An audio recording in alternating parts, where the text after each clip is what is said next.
Taste the Daily.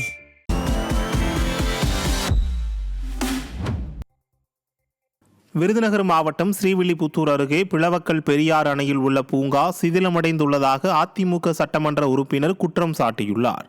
Srivilliputhur அருகே வத்திராயிருப்பு பகுதியில் பிளவக்கல் பெரியார் அணை உள்ளது. இந்த அணையில் உள்ள சிறுவர்கள் பூங்கா பொதுப்பணித்துறை கட்டுப்பாட்டில் உள்ளது. இந்த நிலையில் இந்த பூங்காவில் சிறுவர்கள் விளையாடக்கூடிய உபகரணங்கள் மற்றும் விலங்குகளின் சிலைகள் ஆகியவை பழுதடைந்துள்ளதாக அதிமுக சட்டமன்ற உறுப்பினர் மான்ராஜ் குற்றம் சாட்டியுள்ளார். மேலும் இந்த பூங்கா சமூக விரோதிகளின் கூடாரமாக மாறியுள்ளதாகவும் தெரிவித்துள்ளார்.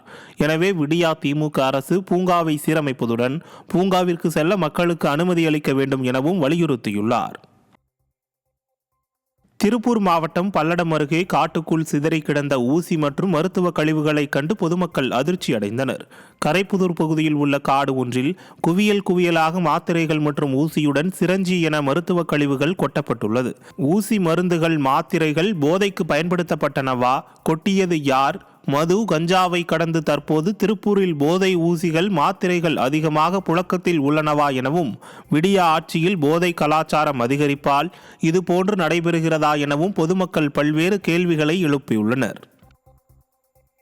புதுக்கோட்டை மாவட்டம் பொன்னமராவதி அருகே பட்டா மாறுதலுக்கு லஞ்சம் வாங்கிய கிராம நிர்வாக அலுவலரை போலீசார் கைது செய்தனர். பொன்னமராவதியை அடுத்துள்ள பாலக்குறிச்சி கிராமத்தைச் சேர்ந்த விவசாயி ஒருவர் பட்டா மாறுதல் கேட்டு கிராம நிர்வாக அலுவலர் அப்பாதுரையை அணுகிய போது அவர் 50,000 ரூபாய் லஞ்சம் கேட்டதாக கூறப்படுகிறது.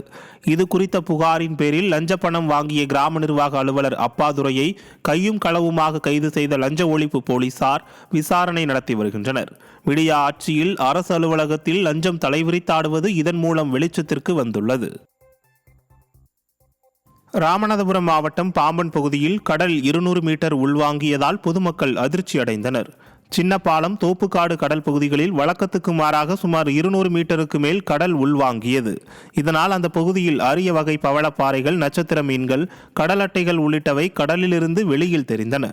மேலும் பாம்பன் தெற்கு மீன்பிடி துறைமுகத்தில் நிறுத்தப்பட்டிருந்த நாட்டு படகுகள் மற்றும் ஃபைபர் படகுகள் தரை தட்டின. இதனால் மீன்பிடிக்க கடலுக்குள் செல்ல முடியாமல் மீனவர்கள் அவதியடைந்தனர். கோவை மாவட்டத்தில் 2.5 வயது குழந்தையை பாலியல் வன்கொடுமை செய்த முதியவருக்கு 20 ஆண்டுகள் சிறை தண்டனை விதித்து நீதிமன்றம் உத்தரவிட்டுள்ளது. கோவை அன்னூர் பகுதியில் கடந்த சில வருடங்களுக்கு முன்பு 2.5 வயது குழந்தையை அதே பகுதியை சேர்ந்த சம்பத் என்ற முதியவர் பாலியல் வன்கொடுமை செய்துள்ளார். இதுகுறித்த வழக்கு கோவை மாவட்ட போக்சோ சிறப்பு நீதிமன்றத்தில் நடைபெற்று வந்தது. இதில் குற்றவாளி சம்பத்திற்கு 20 ஆண்டுகள் சிறை தண்டனை மற்றும் 10,000 ரூபாய் அபராதம் விதித்து நீதிபதி தீர்ப்பளித்தார்.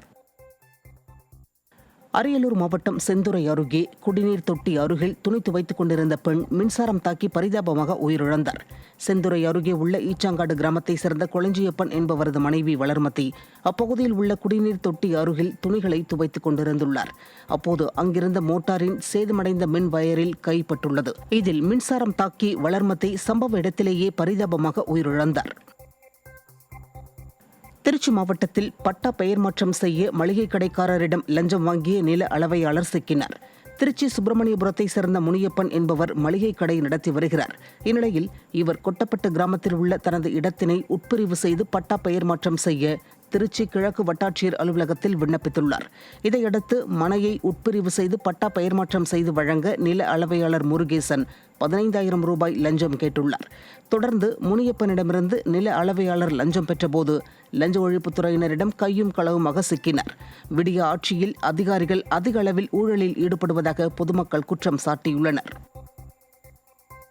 திண்டுக்கல் மாவட்டம் ஆத்தூரில் நடைபெற்ற மக்களுடன் முதல்வர் திட்ட முகாமில் மாற்றுத்திறனாளிகள் பயன்படுத்தும் சக்கர நாற்காலி வசதி கூட செய்து தராததால் மாற்றுத்திறனாளியை தோளில் சுமந்து சென்று மனு அளித்த அவல நிலை ஏற்பட்டுள்ளது.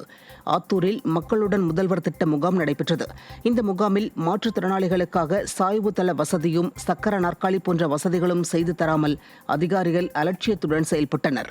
இதனால் இந்த முகாமிற்கு மனு அளிக்க வந்திருந்த மாற்றுத்திறனாளி நந்தகுமார் என்பவரை அவரது உறவினர் தோளில் சுமந்து சென்று மனு அளித்தார். விடியா திமுக ஆட்சியில் அதிகாரிகள் அலட்சியத்துடன் செயல்படும் நிலையில் தங்களது மனுக்கள் மீது மட்டும் விடியா அரசு நடவடிக்கை எடுக்குமா என மக்கள் கேள்வி எழுப்பியுள்ளனர்.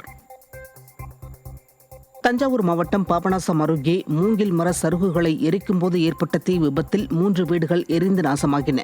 பாபநாசம் அருகே உள்ள ராஜகிரி பெரியார் தெருவில் உள்ள மூங்கில் தோட்டத்தில் அதே பகுதியைச் சேர்ந்த ராஜா மற்றும் கிருஷ்ணன் ஆகிய இருவர் சுத்தம் செய்து கொண்டிருந்தனர். அப்போது மூங்கில் கொத்தின் கீழே கிடந்த சருகுகளை அழிப்பதற்காக தீயிட்டு எரித்தனர். இந்த தீ மளமளவென எரிந்து அருகிலிருந்த 3 குடிசை வீடுகளுக்கும் பரவியதில் குடிசை வீடுகள் எரிந்து நாசமாகின. இதையடுத்து சம்பவ இடத்திற்கு வந்த தீயணைப்புத் துறையினர் தீயை அணைத்தனர். இந்த தீ விபத்தில் வீடுகளில் இருந்தவர்கள் அதிர்ஷ்டவசமாக உயிர் தப்பிய நிலையில் வீட்டில் இருந்த பொருட்கள் எரிந்து சேதமடைந்தன.